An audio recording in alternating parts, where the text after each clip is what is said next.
नमस्कार। दोपहर के 1 बजे हैं इस वक्त के बुलेटिन के साथ मैं हूं अनुपम। सबसे पहले बात करते हैं बड़ी खबर की। मुरादाबाद से एक खबर है, दो पक्षों में पथराव हुआ है। चुनावी रंजिश के चलते गांव में पथराव हुआ है। दो प्रधान प्रत्याशियों के समर्थकों के बीच में पथराव हुआ है। पागबड़ा में ग्राम उमरी सब्जीपुर की घटना है। छत से एक दूसरे के ऊपर पथराव किया गया। ये तस्वीरें इस वक्त हम आपकी स्क्रीन पर आपको दिखा रहे हैं। चुनावी रंजिश के चलते गांव में पथराव किया गया है। फरीद शमसी बातचीत करने के लिए फोन लाइन पर हमारे साथ जुड़ रहे हैं। फरीद, क्यों यह पथराव हुआ और क्या स्थिति इस वक्त मौके पर है? 26 अप्रैल को तीसरे चरण में पंचायत को लेकर चुनाव को लेकर यहाँ मतदान हुआ था। उसके बाद से ही कुछ ग्रामीण इलाकों में लोग एक दूसरे से रंजिश करने लगे हैं कि किसने किसके पक्ष में वोट किया या समर्थन किया। इसको लेकर कई जगह पथराव हुआ है और आज ये पागबड़ा थाने में पथराव हुआ है। उमरी गाँव में सूचना पर पुलिस मौके पर पहुंची है। जो पथराव करने वाले थे उनकी शिनाख्त की जा रही है वीडियो के आधार पर, लेकिन मामूली बात को लेकर लोग एक दूसरे पर पथराव कर रहे हैं, कानून हाथ में ले रहे हैं। कोरोना काल चल रहा है, उसके बाद लोग लापरवाही कर रहे हैं और अब पुलिस को ऐसे लोगों के खिलाफ सख्त कार्रवाई करनी चाहिए। जी अनुभव। फिलहाल पुलिस के अधिकारियों से आपने बातचीत की होगी, क्या कार्रवाई की गई है और क्या वीडियो के आधार पर लोगों को चिन्हित किया गया है? यहाँ पुलिस का कहना है कि पागबड़ा थाना क्षेत्र का ये जो गांव है, यहाँ पर जो वीडियो है उसको शिनाख्त किया जा रहा है। जो लोग उसमें नजर आ रहे हैं और अभी सब लोग भागे हुए हैं। जैसे ही उन्हें पता चला कि पुलिस को ये जानकारी मिल गई है, जोश में उन्होंने होश खोकर पथराव तो कर दिया, लेकिन जब उन्हें पता चला कि पुलिस अब गाँव में आ गई है तो लोग फरार हो चुके हैं और पुलिस का कहना है कि जल्द ही आरोपियों को गिरफ्तार कर लिया जाएगा। बहुत बहुत शुक्रिया फरीद, आप नजर बना के रखिए, आगे भी हम आपसे अपडेट लेते रहेंगे। और पंचायत चुनाव की मतगणना की बात करते हैं। कल से होगी पंचायत चुनाव की मतगणना। सुप्रीम कोर्ट ने मतगणना की इजाजत दी है। कल से उत्तर प्रदेश पंचायत चुनाव की मतगणना। यूपी चुनाव आयोग ने कोविड प्रोटोकॉल के साथ काउंटिंग कराने का भरोसा दिया है। तो कल से पंचायत चुनाव की मतगणना शुरू हो रही है। यूपी चुनाव आयोग ने सुप्रीम कोर्ट के सामने अपना पक्ष रखा है। सुप्रीम कोर्ट ने मतगणना की इजाजत दी है। बड़ी खबर इस वक्त की। कल से पंचायत चुनाव की मतगणना शुरू हो रही है और आइए अब देखते हैं कि सुनवाई के दौरान सुप्रीम कोर्ट ने यूपी चुनाव आयोग से क्या क्या कहा था। क्या आपने मौजूदा हालात का आकलन किया है, यह सुप्रीम कोर्ट ने कहा। उसके बाद कहा कोरोना गतिशील है, आपने नया कदम क्या उठाया? क्या आप एंट्री पॉइंट पर तापमान नापते हैं? सैनिटाइजेशन की क्या व्यवस्था है, यह सुप्रीम कोर्ट ने पूछा। भीड़ इकट्ठा नहीं होनी चाहिए। जिनके अंदर कोरोना के लक्षण हो उनकी एंट्री बैन हो। काउंटिंग सेंटर पर कितनी कुर्सियों की व्यवस्था की गई है? क्या काउंटिंग जरूरी है, उसे टाला नहीं जा सकता? हर जगह हालात बहुत खराब हैं, फिर भी काउंटिंग प्रशासनिक और स्वास्थ्य सुविधाओं पर बोझ नहीं होगी। काउंटिंग स्थल पर हालात तनावपूर्ण होते हैं। अतीत पर चर्चा न करें, सरकार ने पूरा विचार कर लिया। संपत्ति धन महत्वपूर्ण नहीं, जीवन सबसे महत्वपूर्ण है। ड्यूटी पर तैनात 25,000 कर्मचारियों का क्या होगा? काउंटिंग 2 हफ्ते के लिए स्थगित कर दी जाए, ये सवाल हैं सुप्रीम कोर्ट ने कहे। 2 हफ्ते में हमारा मेडिकल इंफ्रास्ट्रक्चर सुधरने की उम्मीद है।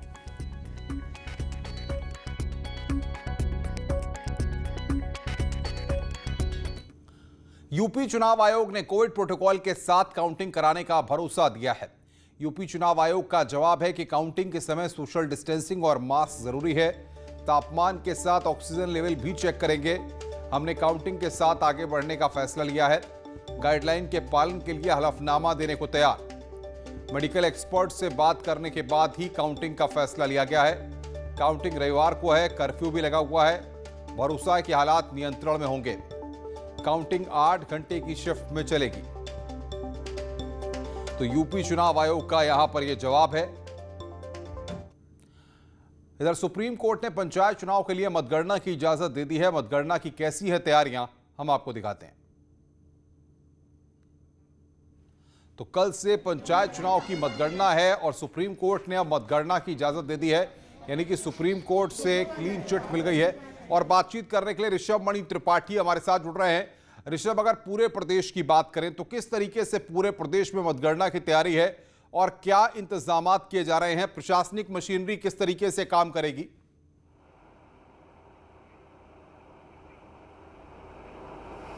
अनुपम, देखिए इस वक्त हम लोग राज्य निर्वाचन आयोग के दफ्तर में ही मौजूद हैं। राज्य निर्वाचन आयोग के जो विशेष कार्याधिकारी हैं एसके सिंह, वो खुद हमारे साथ हैं। हम बात करते हैं अपने दर्शकों के लिए, एसके सिंह से बात करते हैं। सर, क्या तैयारियां हैं आपकी? कल कैसे आप काउंटिंग करवाएंगे? मतगणना की हमारी पूरी तैयारियां हैं और हर तरह से सारे इंतजाम कर लिए गए हैं। मतगणना केंद्रों को सैनिटाइज कराया जा रहा है पूरी तरह से, और वहाँ पे जो भी है प्रत्येक मतगणना केंद्र पर मतगणना के लिए मतगणना के दिन मेडिकल हेल्प डेस्क होगी, जहां आवश्यक दवाइयों के साथ डॉक्टर उपलब्ध रहेंगे। कोई भी व्यक्ति मास्क लगाकर परस्पर सामाजिक दूरी बनाते हुए मतगणना केंद्र में प्रवेश कर पाएगा। मतगणना अभिकर्ताओं की सूची निर्वाचन लड़ने वाले उम्मीदवारों द्वारा मतगणना के दिन से 48 घंटे पूर्व निर्वाचन अधिकारी को उपलब्ध कराई जाएगी। मतगणना प्रक्रिया के दौरान मतगणना केंद्र के बाहर सख्त निर्देश है भीड़ न एकत्र किया जाए। इसके लिए ब्रॉडकास्टिंग सिस्टम को भी लगा दिया गया है, जो ब्रॉडकास्ट करते रहें कि भीड़ कहीं भी न दिखाई दे। इसके अलावा जो है मतगणना केंद्रों को मतगणना प्रारंभ होने से पूर्व, मतगणना के दौरान और जहां पे शिफ्ट चेंज होती है वहां पर मतगणना समाप्त और मतगणना के समाप्ति पर उन केंद्रों को विसंक्रमित किया जाए, डिसइंफेक्ट किया जाए, सैनिटाइज किया जाए। इसके कड़े निर्देश दिए गए हैं और किसी भी तरह के मतलब वो भीड़ कहीं भी किसी भी रूप में न एकत्रित हो। और कोरोना के संबंध में राष्ट्रीय आपदा प्रबंध, राज्य आपदा प्रबंध और राज्य सरकार, केंद्र सरकार की जो गाइडलाइन है उसका कड़ाई के साथ पालन किया जाए। ये सब निर्देश सभी जिला मजिस्ट्रेटों को दे दिए गए हैं। एक जैसे शिक्षा विभाग से जुड़े हुए कुछ लोग थे जिनकी मतगणना में ड्यूटी लगी थी, उनकी ओर से शिकायत आ रही, वो ये कह रहे हैं कि तमाम लोगों की तबीयत खराब हुई है, वो बहिष्कार कर रहे हैं। ऐसी क्या जानकारी है? कोई ऐसी जानकारी नहीं है। सब जगह पे तैयारी हो रही, लोग प्रशिक्षण लिए हुए हैं, सारा कार्य कर रहे हैं। ये कुछ वर्ग विशेष के लोग कहते हैं, शिक्षक ही नहीं, इसमें हर तरह के कर्मचारी लगते हैं। कलेक्ट्रेट के कर्मचारी लगते हैं, ट्रेजरी के लगते हैं, हर विभागों के लगते हैं। ऐसा नहीं है कि अगर आप हो सके तो सिंह साहब से ये समझिए कि जो प्रशासनिक मशीनरी वीकेंड का लॉकडाउन का पालन करा रही है, उसी मशीनरी को कहीं ना कहीं मतगणना की तैयारियों में जुटना होगा। जिन मजिस्ट्रेट की बात कर रहे हैं वो सब तो चाक चौराहों पर खड़े होकर वीकेंड लॉकडाउन का सख्ती से पालन करा रहे हैं। पूर्ण कराना सबका परम कर्तव्य है, तो ये जो है ऐसा नहीं है, सब लोग कर रहे हैं, काम कर रहे हैं। एसके सिंह साहब, एक सवाल और है। जैसे इस वक्त पूरे प्रदेश में वीकेंड लॉकडाउन चल रहा है, सरकारी मशीनरी से जुड़े हुए लोग ही इस वीकेंड लॉकडाउन का पालन करवा रहे हैं। अब आपके मुताबिक क्या उन लोगों में से भी कुछ लोगों की ड्यूटी लगाई गई है? आप कैसे मैनेज करेंगे? वहाँ भी आपकी फील्ड फोर्स लगी हुई है? नहीं, जो भी लगे हुए हैं वो इस समय मतगणना केंद्र पर भी विशेष तौर पे जितने लगे हुए हैं, उसके अतिरिक्त भी मतगणना केंद्र पे सारी व्यवस्थाएं की गई हैं। मतगणना केंद्र प्रदेश में 826 हैं, 826 जगह पर पूरी अच्छी खासी व्यवस्था की गई है कि कोई किसी तरह की कमी न रहे। एक जो प्रत्याशियों या उनके समर्थकों के लिए कहा गया था कि जो पहुंचेंगे वहां पर काउंटिंग के दौरान उनको एक सर्टिफिकेट देना होगा, वो RT-PCR कोरोना नेगेटिव हैं। नहीं, इसमें RT-PCR की कोई बात नहीं है। इसमें रैपिड एंटीजन टेस्ट के लिए अभी राज्य सरकार से भी जारी हुआ है, गृह विभाग ने जारी कर रखा है कि वहाँ पे समुचित मात्रा में रैपिड एंटीजन टेस्ट रखा जाए। अगर कोई जाता है मतदान के दिन, मतगणना के दिन भी जाता है सेंटर पे, तो उसका भी रैपिड कर लिया जाए, रैट कहते हैं, रैपिड एंटीजन टेस्ट, वो भी कराने की व्यवस्था है। ऋषभ, बहुत बहुत शुक्रिया आपका। सिंह साहब, आपका भी बहुत बहुत शुक्रिया हमारे साथ जुड़ने के लिए और बातचीत करने के लिए। तो चुनाव अधिकारी जो जानकारियां दे रहे हैं उनको हम दर्शकों तक पहुंचा रहे हैं। अब कल मतगणना का दिन है, ऐसे में प्रशासनिक मशीनरी के ऊपर और आयोग के ऊपर ही सब कुछ है कि वो किस तरीके से सख्त इंतजाम करके इसको कोविड प्रोटोकॉल्स के तहत, कोविड गाइडलाइंस के तहत और सुप्रीम कोर्ट के निर्देशों के अनुसार मतगणना होती है। आगे बढ़ते हैं। आज 7 शहरों में 18 साल से ज्यादा उम्र के लोगों को वैक्सीन लगाई जा रही है।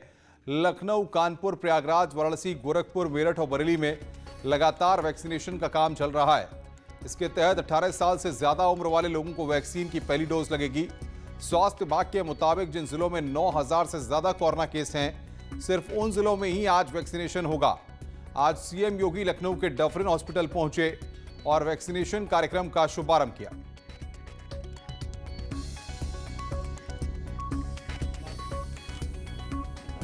को पूरी तरह समाप्त करने के उद्देश्य से 18+ कोविड वैक्सीनेशन का कार्यक्रम आज प्रारंभ हुआ है। उत्तर प्रदेश में 45+ के लिए 2500 केंद्र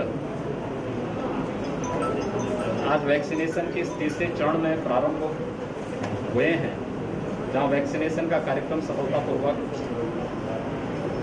प्रारंभ हो चुका है। और प्रदेश में हम लोगों ने आज से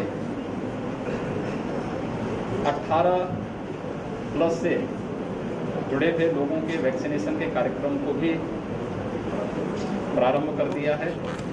राजधानी लखनऊ के साथ ही उत्तर प्रदेश के 7 ज़िलों में 18 से 44 वर्ष के लोगों का आज से वैक्सीनेशन शुरू हो गया है। इस वक्त हम लोग डफरिन हॉस्पिटल में हैं, जहां पर मुख्यमंत्री योगी आदित्यनाथ ने जो वैक्सीनेशन है उसकी शुरुआत की है।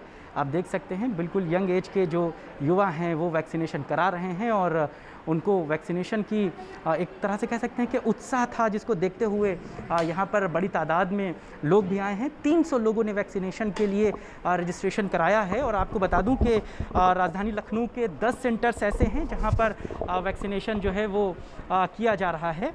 इसके साथ ही साथ 300 के टारगेट को रखा गया है, यानी कि एक हॉस्पिटल में 300 लोगों को वैक्सीन लगाई जाएगी। राजधानी लखनऊ में करीबन कुल मिलाकर 3000 के आसपास जो है वो वैक्सीनेशन लगेगी। ये वो पहले लोग हैं जिन्होंने वैक्सीनेशन कराया है और तमाम तरीके से जो फॉर्मेलिटीज़ हैं वो पूरी की जा रही हैं। आपको मैं कार्ड दिखाऊं कि इस तरीके से कार्ड बनने के बाद जो है वो शशि सिंह ने जो है सबसे पहले वैक्सीनेशन कराया है। इसके बाद अभिजीत सिंह हैं और मोनाक्षी सिंह रावत हैं। इस तरीके से कुल 7-8 लोगों को अभी वैक्सीन लगी है और उनमें से कुछ लोग हमारे साथ हैं, हम उनसे बात करते हैं। वैक्सीन लगवाई आपने, रजिस्ट्रेशन कब कराया था? जी मैंने 30 तारीख को कराया था, कल ही मैंने कराया था और कल ही हो गया हमारा। लग रहा है कि अब वैक्सीनेशन की बिल्कुल सही दरकार है और जिस तरीके से बिल्कुल ठीक है, उसमें कोई भी गलतफहमी। मुख्यमंत्री योगी आदित्यनाथ 18 साल से ऊपर के लोगों को मुफ्त वैक्सीन उपलब्ध कराने के अभियान की पूरी रात मॉनिटरिंग करते रहे। उन्होंने देर शाम अपना स्टेट प्लेन भेजकर हैदराबाद से वैक्सीन की खेप मंगवाई। तो हैदराबाद से वैक्सीन की खेप मंगवाई गई है, यह जानकारी यहां पर आ रही है। वैक्सीन को लेकर उत्तर प्रदेश पूरे देश में सबसे आगे। 1 मई से मुफ्त टीकाकरण करने वाला पहला राज्य, वैक्सीनेशन पर ग्लोबल टेंडर वाला पहला राज्य, सबसे ज्यादा टीकाकरण करने वाला पहला राज्य। 45 साल से ऊपर के लोगों का भी वैक्सीनेशन जारी है।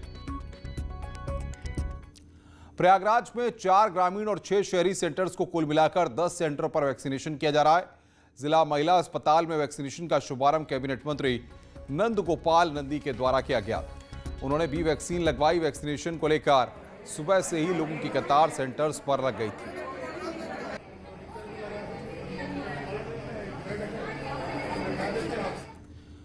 देश में कोरोना के बढ़ते मामलों के बावजूद लोगों को 2 गज की दूरी का पालन करते नहीं दिख रहे हैं।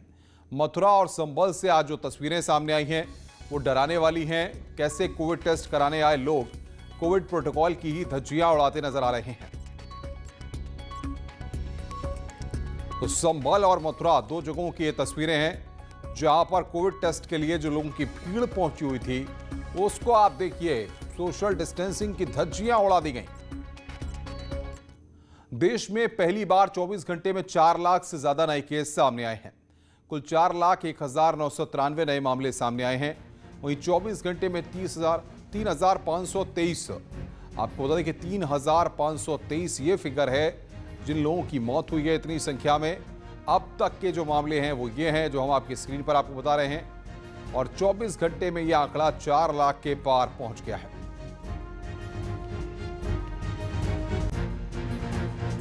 कोरोना महामारी को लेकर सोनिया गांधी ने एक वीडियो संदेश जारी किया है जिसमें उन्होंने लोगों से घरों में रहने की अपील की है। तो केंद्र सरकार से टेस्टिंग बढ़ाने, ऑक्सीजन और अस्पतालों में बेड्स की संख्या युद्ध स्तर पर बढ़ाए जाने की मांग की है। भाइयों बहनों नमस्कार। कोरोना महामारी के चुनौतीपूर्ण समय में आप और आपके परिवार की सुरक्षा और अच्छे स्वास्थ्य की कामना करती हूँ। वो लाखों परिवार जिन्होंने अपने प्रियजनों को खोया है, उनके प्रति भी दिल से अपनी संवेदना व्यक्त करती हूँ। हमारा देश इस समय कोरोना की जानलेवा मुसीबत का सामना कर रहा है। जिन्हें भरोसा नहीं वो लिखकर रख लें, कोरोना के खिलाफ चल रही है जंग तो देश ही जीतेगा, क्योंकि देश के साथ हैं ऐसे हाथ जो मदद के लिए मन से उठते हैं। ऐसी ही एक बेमिसाल महिला हैं जुबैदा बीवी, जिन्होंने वैक्सीनेशन में सहयोग के लिए अपनी बकरियां बेच दी।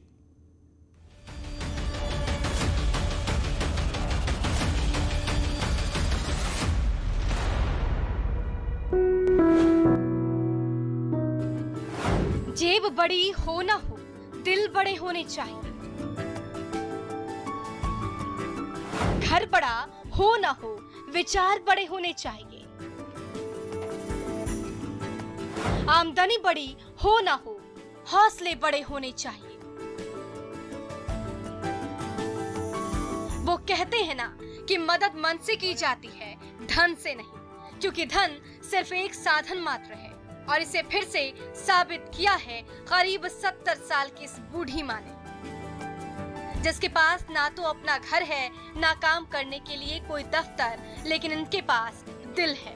उम्र की ढलान पर खड़ी ये हैं केरल के कोल्लम की जुबैदा बीवी, जो पेट के लिए चाय की दुकान चलाती है और 4 पैसे बचाने के लिए बकरियां चराती हैं।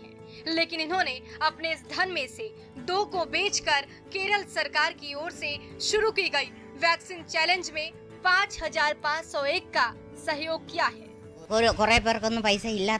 जब मैंने कॉल सुना, हालांकि मेरे पास देने के लिए बचत के रूप में कुछ भी नहीं था, मैंने अपने पति के साथ अपनी चिंता साझा की। जब मैंने आसपास देखा तो मैंने अपनी 2 छोटी बकरियों को बेचने का फैसला किया और मैंने ऐसा ही किया। फिर मैं कोल्लम कलेक्ट्रेट गई, जहां कलेक्टर को 5501 रुपए दिए। ये कोई पहला मौका नहीं जब इस बूढ़ी माँ ने अपना बड़ा दिल दिखाया।